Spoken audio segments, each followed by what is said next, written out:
Olá, sejam muito bem-vindos ao Shot Inspiracional.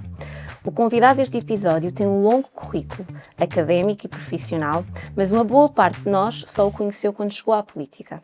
Em 2020, foi convidado pelo então Primeiro-Ministro António Costa a elaborar a visão estratégica para o Plano de Recuperação Económica de Portugal 2020-2030. 2 anos mais tarde, integra o seu governo enquanto Ministro da Economia do Mar entre 2022 e 2024. Antes disso, o nosso convidado desenvolveu todo o seu percurso no setor privado, sempre ligado a empresas do setor energético, nacionais e internacionais, em cargos de direção. Mas a sua vida começou em Angola, país que o viu nascer em 1952 e no qual experienciou desde cedo o lado mais negro da humanidade. Foi preso e sujeito a tortura durante 3 anos. Obrigado a escrever o seu testamento, escreveu 3 simples palavras: a vida é bela. Afirmação que mantém até hoje. Temos connosco o Sr. Professor António Costa e Silva. Sr. Professor, muito obrigada por ter aceitado o nosso convite e por estar aqui connosco hoje. Obrigado.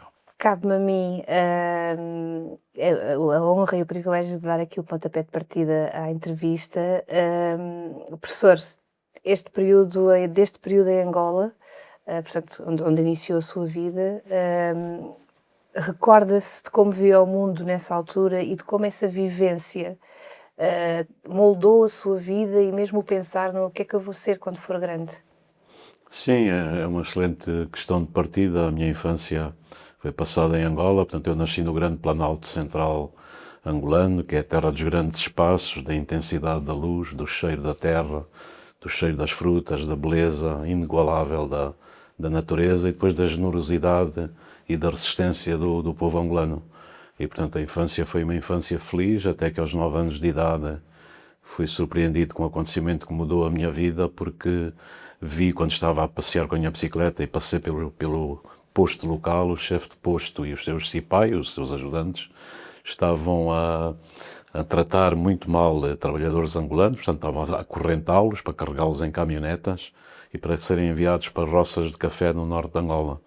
E para mim foi um escândalo, perguntei porque é que estavam a fazer aquilo, fui a casa, trouxe água, trouxe alimentos para os ajudar e compreendi também que parte daquela realidade que era extraordinária estava ancorada, digamos, num sistema de grande injustiça.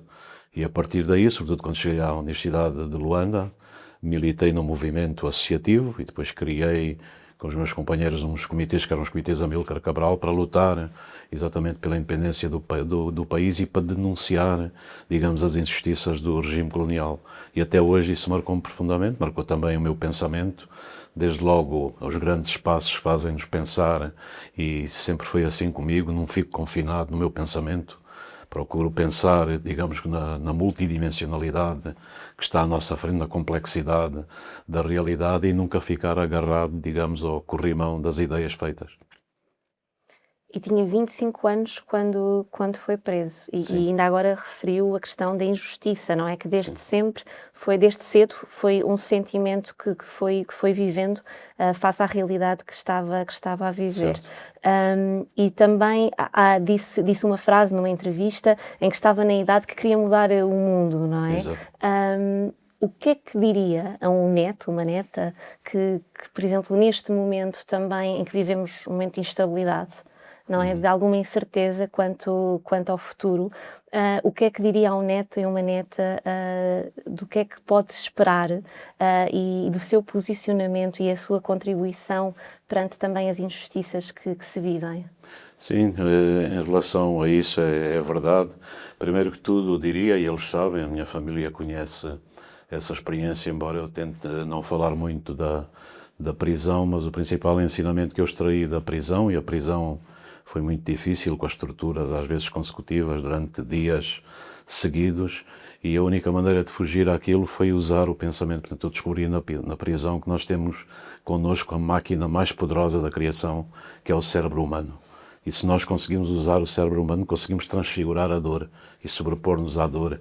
E foi assim que na prisão eu comecei a escrever livros no meu pensamento, na minha mente não tinha mais nada, poemas, novelas, recordar também os livros que tinha lido, e a literatura para mim é absolutamente marcante, porque a literatura permite-nos visitar o mundo, viajar em direção ao outro, regenerar-nos.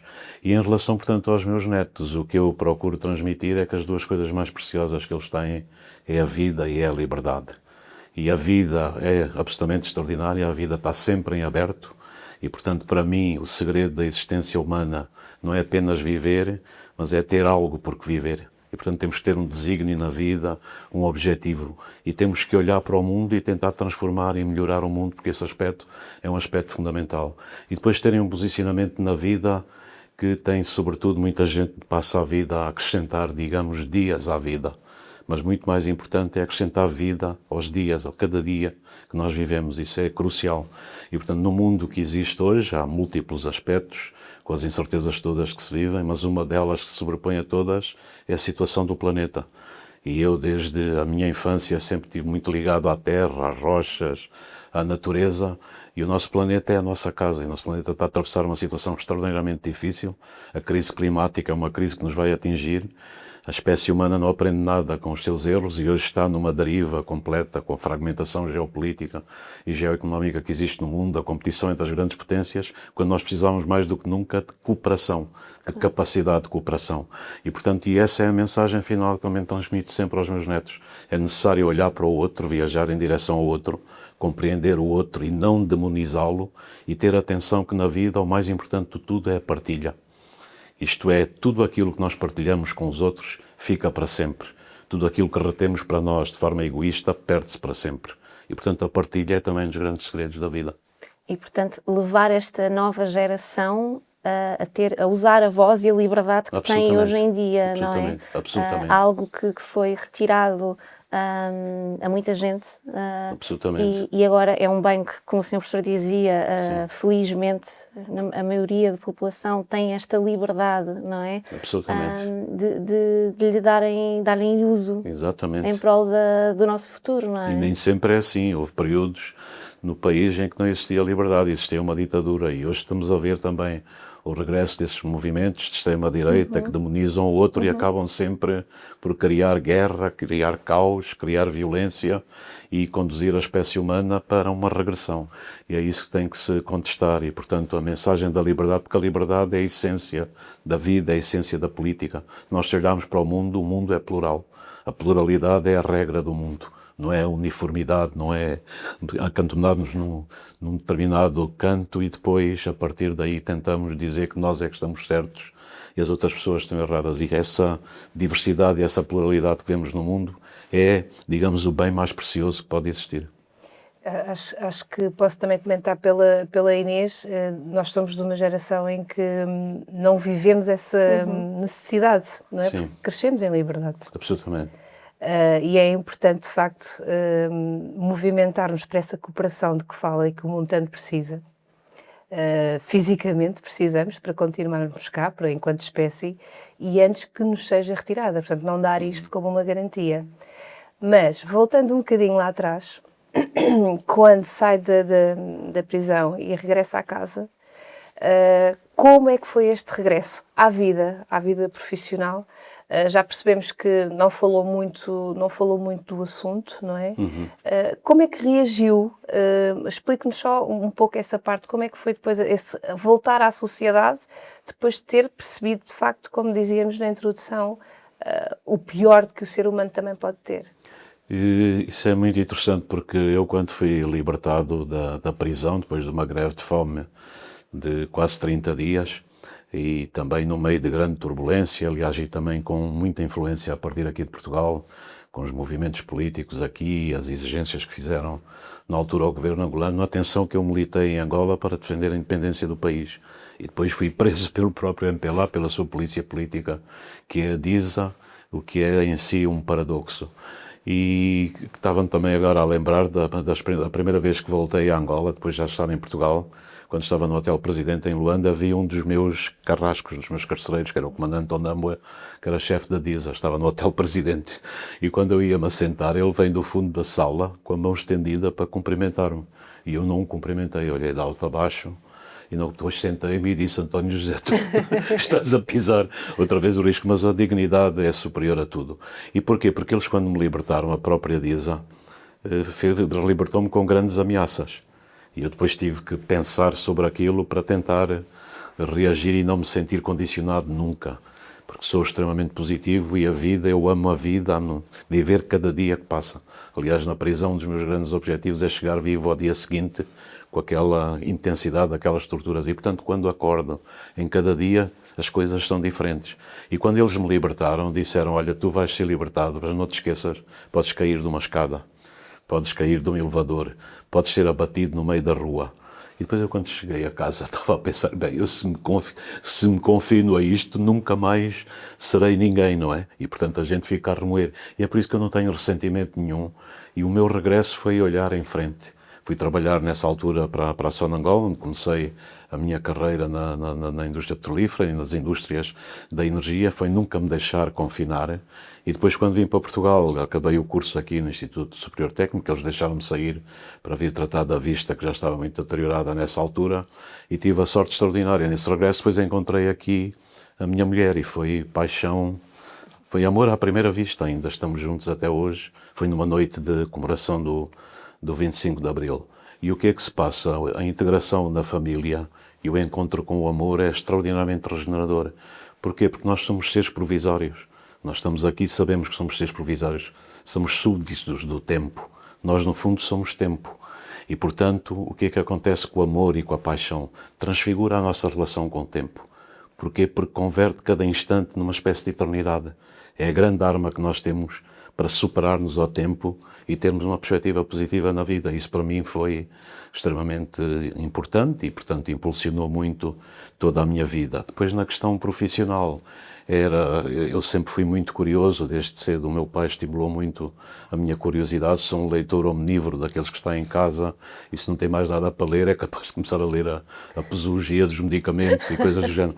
E, portanto, gosto muito de ler, porque a literatura, para mim, é extraordinária, porque é um espaço de regeneração de nós próprios, de encontro com o mundo, de interrogação a tudo aquilo que nós estamos a pensar e daquilo que podemos vir a viver. E, portanto, tudo isso foi muito importante. E no aspecto profissional, como era extremamente curioso, eu sou das pessoas que acredita muito naquela frase do Platão, que o espanto é o motor do conhecimento. Portanto, e nós, se olharmos à nossa volta, não cessamos de nos espantar com o mundo, com a natureza, com as outras pessoas. E esse conhecimento é vital para impulsionar a curiosidade, para fazermos face a essa curiosidade, para estudar, para ter método, para resolver problemas.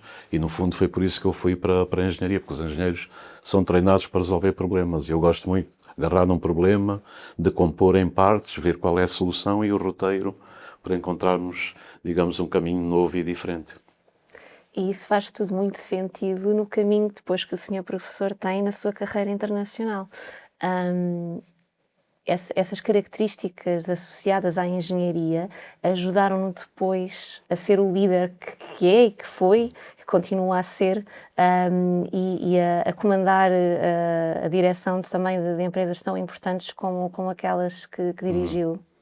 Sim, é curioso porque quando eu cheguei à Partex, aqui a primeira empresa em que trabalhei em Portugal, que era a empresa da Fundação Carlos Gulbenkian, da área do petróleo e gás, eu tinha feito a minha formação aqui no Instituto Superior Técnico, depois fui fazer um mestrado no Imperial College em Londres e dediquei-me à modelagem matemática e geológica dos reservatórios de fluidos.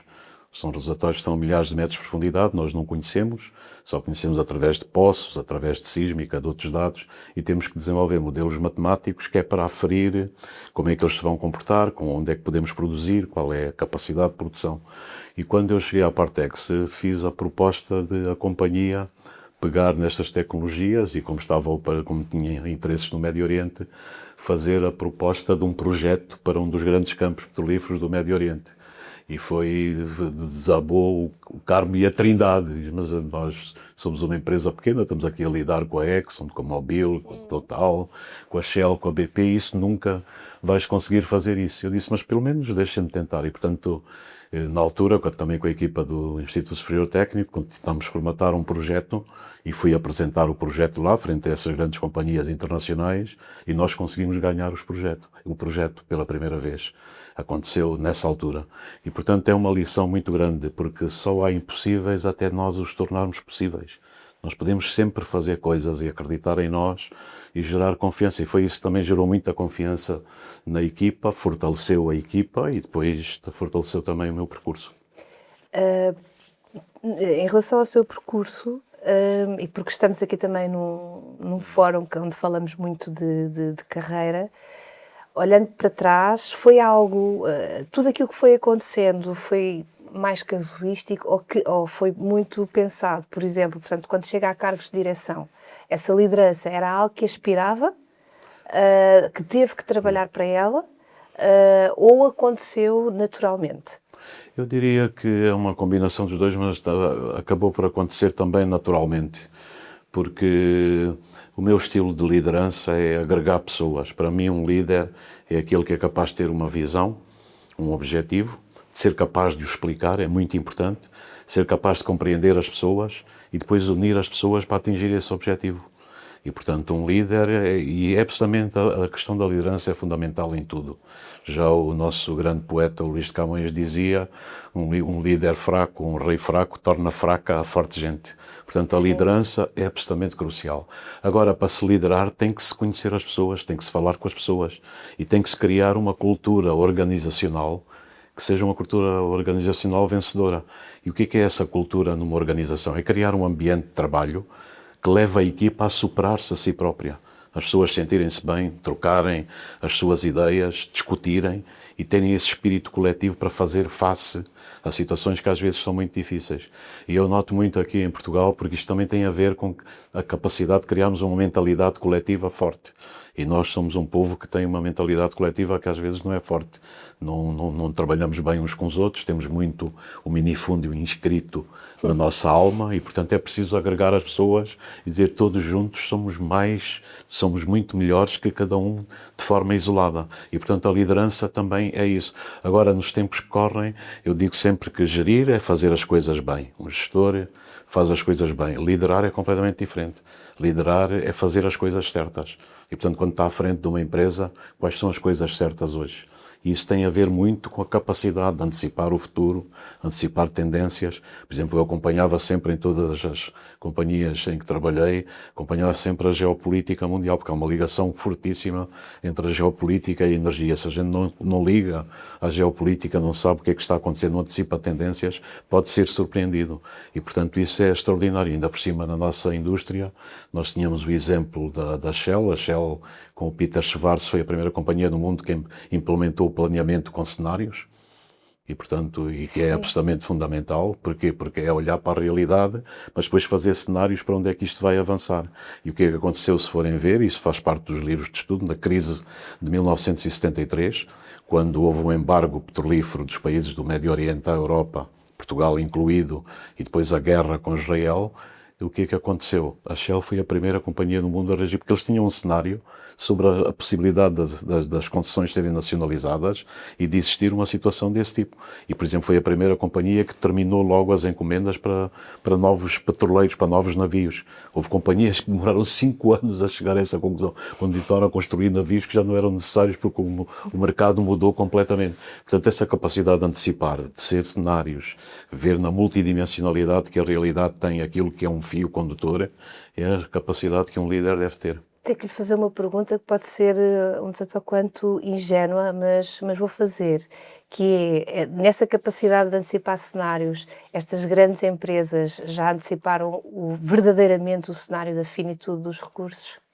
Sim, muitas dessas empresas não anteciparam esse cenário, portanto estão muito vinculadas àquilo que é o modelo de negócio tradicional dessas empresas, mas repare, no Médio Oriente, sobretudo nos Emiratos, na Companhia Nacional ADNOC, a partir de 2012, 2013, 2014, o CEO da ADNOC começou a juntar as companhias internacionais de petróleo todas para ver quais deveriam ser os cenários. E eu fui das primeiras pessoas aí, também num ambiente muito difícil, porque estão aquelas companhias formatadas a dizer nós temos que apostar nas energias renováveis. A Partex foi das primeiras companhias no mundo a dizer que ia se transformar numa companhia multi-energia, não só petróleo, mas diversificar para o gás e sobretudo nas energias renováveis. E foi das que mais investiu nas energias renováveis em Portugal. Só que isso, quando põe um paradigma, que é o paradigma dominante, quando contesta esse paradigma é muito difícil. E no início praticamente estava isolado, mas pouco a pouco houve uma mudança em algumas dessas companhias. Agora, para mim, isso é o problema central do nosso tempo. E vai ver, as energias renováveis hoje já são muito competitivas. Nós recebemos por dia do Sol 8.000 vezes mais energia que toda aquela que o planeta consome. E, portanto, mais cedo ou mais tarde, estava na calha, com a criatividade e a capacidade tecnológica da espécie humana, íamos transformar a energia solar, como a energia eólica, em grandes fontes de energia deste século. Isso está a acontecer com uma competitividade extremamente elevada. Vou voltar só aqui a uma questão também. O facto portanto, sente-se muito essa, portanto, no seu discurso a agregação, portanto, agregar as várias culturas, os vários pensamentos, e é-lhe reconhecido, portanto, isto não é dito por nós, está escrito, e pelos seus pares também é conhecido, a sua capacidade de negociação. Este respeito pela multiculturalidade e por ouvir a opinião dos outros contribui para essa capacidade de negociação, e pergunto-lhe também se é esta capacidade de negociação que vai ser fulcral para darmos, para conseguirmos, enquanto espécie, enquanto ser humano, resolver estas questões todas que temos nos nossos recursos, que são finitos. Sim, absolutamente. A capacidade de negociação, a meu ver, começa muito antes das próprias negociações e está muito ligada à cultura. Nós temos que conhecer as outras pessoas, temos que conhecer o mundo, temos que conhecer os vários países. Por exemplo, quando tinha que negociar com os japoneses. Como gosto muito da literatura, conheço muito da literatura japonesa. Por exemplo, o Yukio Mishima, que é um dos grandes escritores japoneses, que ainda por cima tem um livro, que é o Templo Dourado, que é passado em Kyoto. E o Templo Dourado, já fui a Kyoto e a Nara, visitei várias vezes o Japão já com a minha mulher, são cidades absolutamente extraordinárias. E, portanto, quando antes de uma negociação em que está ali aquele ambiente muito frio, começa a falar de coisas que não têm nada a ver com a negociação, mas são coisas que dizem muito à cultura das pessoas, à história, e depois há esta questão absolutamente extraordinária com Portugal, é conhecer um pouco da nossa história. Nós somos um país que é absolutamente extraordinário, porque quando chegamos ao Japão e à China, foi na altura em que a China se estava a virar para dentro, com a dinastia Ming, estava a ser atacada por piratas, e quem faz o comércio entre o Japão e a China são os portugueses que vêm do outro lado do mundo. Os chineses sempre gostaram muito de prata, a maior mina de prata do mundo nessa altura estava no Japão, e são os portugueses que chegam lá e começam a desenvolver o modelo comercial naquela altura. E depois quando fala, quer com os chineses, quer com os japoneses, de toda esta história, é impressionante. E a partir daí os muros que existem vão desabando. E depois, na parte da negociação, é muito importante identificar um caminho crítico, quais são as questões mais complexas. E depois nunca nos deixarmos cair na armadilha, discutir tudo ao mesmo tempo e, portanto, em cada reunião vem tudo ao mesmo tempo. Isso é o pior dos erros. Aliás, é por isso que a gente não está a conseguir fazer muitos avanços no reconhecimento das Nações Unidas da nossa zona económica exclusiva. Porque tentei mudar esse método de trabalho, mas as Nações Unidas têm muitas vantagens, mas também têm os seus defeitos, eles discutem tudo em cada reunião, está a ver? E, portanto, isso é lesivo. Se nós decompormos o problema nas questões mais importantes, tentarmos evitar as complexidades todas agregadas e depois isolarmos cada um dos pontos, negociar e fechar, e depois passa-se à frente, constrói um caminho em que vai eliminando todos os escolhos e depois é muito mais fácil haver um resultado final. E isso depende muito da interação com as pessoas e da capacidade de compreender o que é que está na cabeça do outro. É muito engraçado, porque a minha questão seguinte é precisamente isto que o Sr. Professor acabou de dizer. Porque hoje em dia falamos muito de resiliência, soft skills, a liderança. E o que eu lhe ia perguntar era precisamente se achava que os líderes de hoje estão melhor preparados para exercer as funções que têm que exercer e tomar decisões, ou se a quantidade de temas e de preocupações que estão em cima da mesa nos dias de hoje tornam ou acrescentam uma camada de dificuldade que muitas vezes não permitem que se foquem nas coisas mais importantes, não é?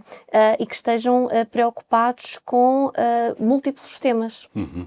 E, portanto, a liderança de hoje está realmente melhor preparada ou não? Pois isso é uma grande questão e eu não sei exatamente qual é a resposta. Eu vejo às vezes líderes que estão mais preparados e outros muitos menos preparados. Porquê? Porque a tendência hoje, repare que a liderança hoje é completamente diferente daquela que era há 30 ou 40 anos Exatamente. atrás.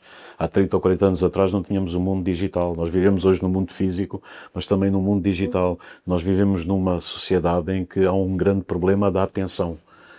Até há estudos sobre a economia da atenção. O que é que traz a atenção? Porquê? Porque a dispersão é a regra hoje. E face à dispersão, se o líder se deixa absorver por essa dispersão e não tem um fio condutor, não tem aquilo que são os polos e aquilo que são as balizas, é muito difícil operar. E por isso é que há um estudo muito interessante de um economista norte-americano que é o Frank... É um economista da Universidade de Chicago. Ele chama-se Frank Knight. Escreveu um livro, mas já há muitas décadas, que é O Risco, a Incerteza e o Lucro. E ele diz que nós, nas eras históricas, há diferentes eras históricas. Eras históricas em que o sistema económico e financeiro opera com base em riscos mensuráveis, e há outros em que opera com base em incertezas insondáveis. Nós estamos numa época de incertezas insondáveis. Aliás, com tudo aquilo que se está a passar na geopolítica mundial e a política errática do presidente americano e todas as convulsões que provoca no mundo. E, portanto, face a isto, o planeamento por cenários é mais importante do que nunca, mas também mais importante do que nunca é ter método na liderança, é ter um fio condutor, é ter um caminho traçado, mas ter a capacidade de se ir adaptando face às várias circunstâncias que vão existir. E as companhias hoje debatem-se muito com isso. Portanto, a questão da liderança hoje é uma liderança muito mais exigente, ela tem que ser multidimensional e tem que passar pela capacidade dos líderes de agregarem as suas equipas, prepararem também bem as suas equipas e saberem ouvir. Porque nas nossas equipas nós temos às vezes pessoas que são, e muitas vezes pessoas que são muito mais brilhantes que nós, que sabem das suas áreas muito mais coisas do que nós, mas se eles não estiverem libertos, se eles não sentirem um ambiente em que o líder criou tal ambiente em que a equipa se supera, eles vão estar também numa fase de contenção a ver o que é que as coisas vão dar. Se nós conseguimos criar um ambiente em que a equipa se supera, cada elemento vai dar o melhor de si. E, portanto, isso é muito importante para enfrentarmos os escolhos e encontrarmos um caminho para o futuro. Outro palavrão dos dias de hoje, ou outro conceito, chamemos-lhe assim, é o work-life balance. Sim. Alguém com o seu percurso terá sido certamente exigente o equilíbrio entre a vida pessoal, familiar e profissional. Esta questão colocou-se na sua vida, ou não, ou sente que em algum momento alguma coisa ficou para trás? É uma pergunta interessante. Essa questão colocou-se porque eu tenho 3 filhos, 2 rapazes e uma menina. Ela é a mais nova. E, portanto, ela, quando estava no infantário, as professoras pediram para ela desenhar a família. E ela desenhou a família e estava a mãe, os 2 irmãos e ela dentro de casa e à porta de casa o pai com as malas. Porquê? Porque eu nessa altura viajava imenso. Portanto, a minha mulher, eu estava fora, foi chamada à escola para saber o que é que se estava a passar. Ela tentou explicar e eu depois discuti com a minha mulher e falei também com a miúda, mas era a ideia que ela tinha da família, é que o pai estava sempre com as malas. E, portanto, esse balanço é um balanço importante, mas naquela altura tinha que ser assim. Eu procurava sempre superar com a qualidade dos momentos que passava, com a minha mulher e com os miúdos, com a família, e, portanto, dar o máximo de qualidade a isso, mas realmente há um escritor norte-americano que é o Saul Bellow, diz que o sentido da vida é falhar cada vez melhor. Portanto, nós falhamos sempre. Temos é que ver o que é que fazemos das falhas e, portanto, quando existem essas falhas, usamos para melhorar as coisas e, portanto, foi o que tentei fazer, mas esse equilíbrio às vezes é difícil. Só que se tivermos grande compreensão, e sobretudo neste caso, a minha mulher sempre foi um grande baluarte e ela acomoda tudo, tem qualidades excepcionais e as coisas foram andando.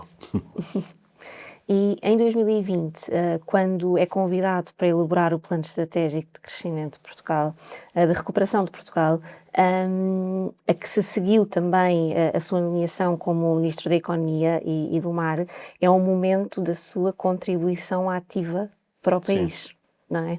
Que às vezes na altura foi muito falado porque chamar alguém da área do setor empresarial para vir dar uma visão de como é que Portugal deveria ser ou deveria transformar-se, é aquilo que toda a gente diz que deveria ser feito, não é? Alguém que fora da política vem dar o seu contributo. Para si, foi um momento que ambicionava no sentido de estava a dar ao seu país também tudo aquilo que aprendeu ao longo da sua carreira e podia então ter a tal voz ativa também aqui em Portugal. Sim, isso é verdade, porque quando eu recebi o convite eu nem sequer conhecia o primeiro-ministro António Costa, mas ele convidou-me para ir almoçar com ele a São Bento no dia 20 de abril de 2020. O 20 de abril de 2020 é o auge da pandemia, quer em Portugal, quer no mundo. Era uma situação absolutamente terrível.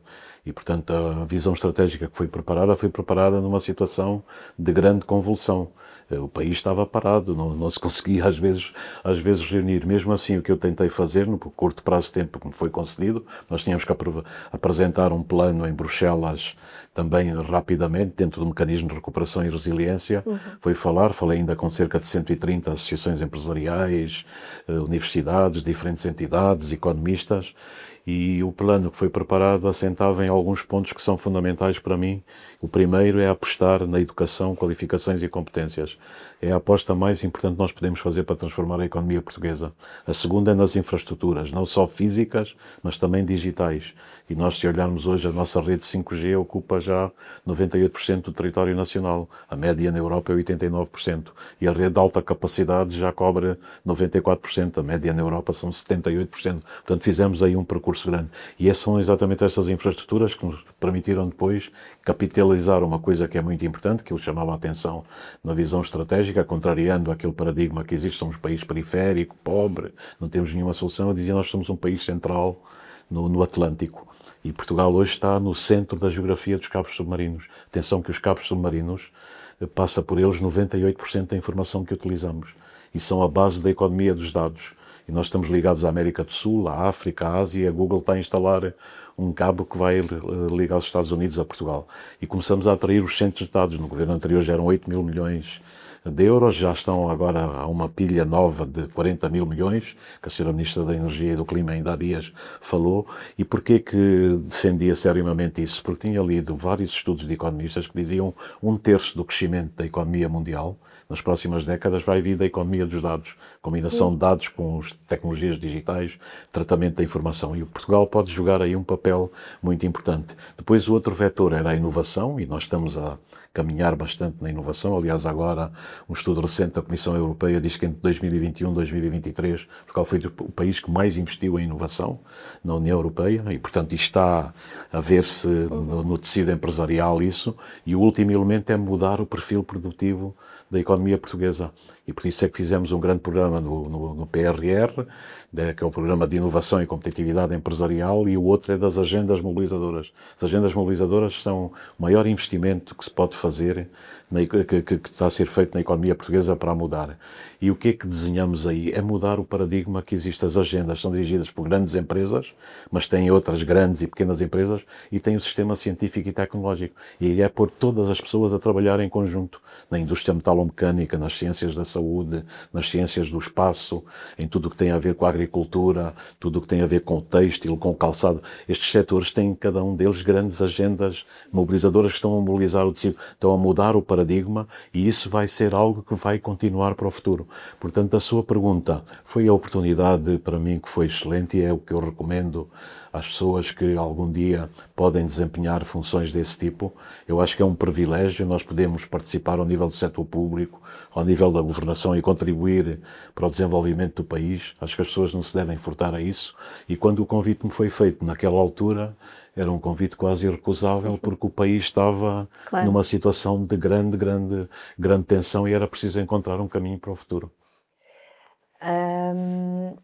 Respondeu já aqui a uma outra questão que tínhamos, que era precisamente essa do que é que diria alguém que quer abraçar a política, porque para que isso tudo funcione tem que haver sempre essa parte superior, não é? Estarmos todos alinhados na mesma estratégia.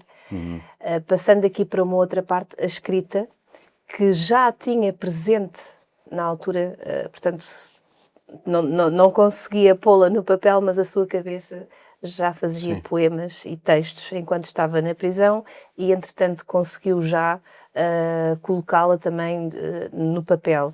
É uma necessidade? Acha que nessa escrita há um sentido de missão e legado? até também por causa do livro que lançou recentemente, o Governar no Século XXI. Sim, o Governar no Século XXI eu resolvi escrever porque para dar a conhecer aos cidadãos a minha experiência enquanto Ministro da Economia e do Mar e, portanto, o que aprendi de dentro da administração pública portuguesa, que eu não conhecia, e, portanto, com algumas ilações do que foi esse percurso e do que nós temos que fazer para mudar o país e termos um país melhor e mais próspero no futuro. E, portanto, não me eximi a fazer isso. Acho que com aquilo que tinha realizado era necessário prestar contas, porque nós temos muitos constrangimentos no funcionamento do nosso país. E eu tinha a minha experiência foi basicamente a experiência empresarial. E se vocês olharem para a experiência empresarial, aliás, eu sempre defendi isso, a ambiguidade é letal numa organização. Numa organização, se vai a uma empresa, tem que saber quem faz o quê e quem é responsável por quê. E os ingleses definem isso muito bem, na teoria das organizações, que é o Single Point Responsibility. Só há uma pessoa responsável por este setor, outra por aquele, depois podemos ter equipas. Quando chega ao governo, tem tutelas partilhadas. Por exemplo, as pessoas perguntam por que nós não avançamos muito mais no mar. Nós avançamos alguma coisa, a economia do mar já representa quase 5% do PIB português. Mas podíamos avançar muito mais. Só que há 18 organismos da administração pública que intervêm no mar e dependem de 6 ministérios diferentes. E, portanto, está sempre a negociar uma coisa contínua. E, como dizia o Leonardo da Vinci, a simplicidade é a sofisticação máxima. Se aplicar isto a uma organização, a simplicidade é a sofisticação máxima numa organização. Nós é o contrário, temos múltiplos organismos, às vezes as responsabilidades são redundantes, sobrepõem-se, e tudo isso, o que é que vai indiciar é a paralisação no funcionamento do sistema. Nós temos excelentes quadros na administração pública, excelentes organismos, é evidente que uns funcionam melhor, outros funcionam pior, mas a administração está formatada e orientada para emitir pareceres. Cada organismo emite parecer. Há uma empresa que propõe um projeto, depois tem 6 pareceres e ninguém decide. Aliás, a primeira vez que eu disse isso em público, telefonou-me o professor Fausto Quadros, que fez a revisão do Código Administrativo em 2000, professor, e disse: Sr. Ministro, eu introduzi a Conferência Deliberativa. Introduziu muito bem, porque a Conferência Deliberativa exige que depois os organismos reúnam e deliberem. E, portanto, porque é fácil fazer um parecer de uma maneira, outro de outra, depois chega ao topo da pirâmide e muitas vezes transformamos-nos no país da indecisão. Isso não pode ser. E, portanto, eu acho que a administração pública portuguesa tem um caminho grande a fazer. Acredito muito na digitalização. Temos no PRR um programa muito grande para a digitalização da administração pública e outro para a digitalização das empresas, mas se nós conseguirmos digitalizar, provavelmente vamos simplificar os processos, simplificar os procedimentos, simplificar o licenciamento, sobretudo o licenciamento ambiental e outros, respeitando integralmente as leis, mas simplificando, porque por vezes há 6, 7, 8 anos que as empresas esperam por uma resposta. E à velocidade a que o mundo está a desenvolver-se, nós podemos perder muitos projetos e projetos estratégicos e estruturantes se não respondermos a tempo. Completamente. Estamos a aproximar-nos do fim, É verdade. mas gostava de lhe perguntar, principalmente porque o Sr. Professor sempre exerceu cargos em setores cuja liderança era ocupada principalmente por homens. E ainda hoje eu penso que é assim. Já começamos a ver algum avanço, mas de facto há determinados setores de atividade que continuam a ter as suas direções ocupadas por homens. E isto acontece porquê, Sr. Professor, na sua opinião? E ao longo da sua carreira, foi-se apercebendo deste movimento, desta preocupação, que diria eu devia ir muito mais para além da questão do cumprimento de cotas, não é? Mas muito mais pela questão do mérito. Sim, absolutamente. Eu acho que isso acontece por miopia, por discriminação e por automutilação. Quando nós não consideramos as mulheres para lugares desse tipo, nós estamos a automutilar-nos a todos. Porquê? Porque as mulheres têm muitas qualidades. Eu nasci numa família que tinha muitas mulheres. A minha mulher hoje tem 4 irmãs, portanto vivo no mundo de mulheres, e as mulheres têm muitas capacidades que são essenciais na liderança. As mulheres têm uma capacidade de ler a realidade e de ser sensíveis a múltiplos aspectos da realidade que às vezes outras pessoas não têm. As mulheres têm uma capacidade de interrelacionamento pessoal, que é muito importante, têm uma capacidade de organização e têm para mim uma qualidade extraordinária, que é uma qualidade do cérebro, particularmente as mulheres, que é o que os ingleses chamam multitask. Portanto, podem fazer várias tarefas ao mesmo tempo. Às vezes estamos a ver em casa, por exemplo, a minha mulher pode estar a telefonar, a cozinhar, a tratar não sei de quê. São coisas absolutamente... Os homens não conseguem fazer isto. Portanto, são monotarefas. E, portanto, estas qualidades são qualidades essenciais e hoje são mais necessárias do que nunca. Portanto, eu acho que nós não podemos continuar nesse percurso assim. Nós temos que terminar com isto. Para mim, a questão fulcral é acabar com o péssimo hábito que existe quando se vai designar para uma função de direção, designar um homem. A designação tem que ser na base da competência. E eu, nas próprias empresas em que estive, tentei fazer isso. Já tinha várias mulheres em lugares de direção e elas com grande capacidade de resposta, porque são realmente notáveis, e nós temos que fazer esse percurso porque as mulheres são essenciais, sobretudo no mundo como o mundo de hoje. É uma das grandes injustiças que existem e que tem que ser completamente combatida e transformada, porque senão não vamos ter exatamente as qualidades todas que a humanidade tem, e as mulheres são metade da humanidade, se não mais hoje, e portanto automutilar-nos disso é algo que é inconcebível, é falta de inteligência. Para terminar, um hábito para que isso mude, um hábito para que possamos implementar na nossa vida pessoal e na vida empresarial para termos mais mulheres na liderança. O hábito que eu aconselharia é terminarmos com o péssimo hábito de só olharmos para os homens quando há a possibilidade de designar líderes. O hábito é pôr a competência, o mérito no centro das coisas e depois dar também a palavra às mulheres. Porque às vezes as mulheres, por vicissitudes várias, muitas vezes estamos em reuniões, estamos em conferências, em outras coisas. Hoje isso já está a mudar muito, mas dar a palavra às mulheres e, sobretudo, dar primeiro a palavra a elas em todas as situações. E não o contrário, deixar que os homens tomem conta das coisas. Não é aqui uma guerra dos sexos, que os homens são necessários, como as mulheres são necessárias. Mas as mulheres têm capacidades que os homens também não têm. E se nós trabalharmos em conjunto e reconhecemos sempre o mérito e a competência, nós vamos fazer um caminho diferente para o futuro. Muito obrigada. Foi um enorme privilégio tê-lo aqui connosco. Muito obrigada por ter aceitado o nosso convite. Foi um gosto enorme. Obrigada. Obrigado. Obrigada, Sr. Presidente. Obrigado.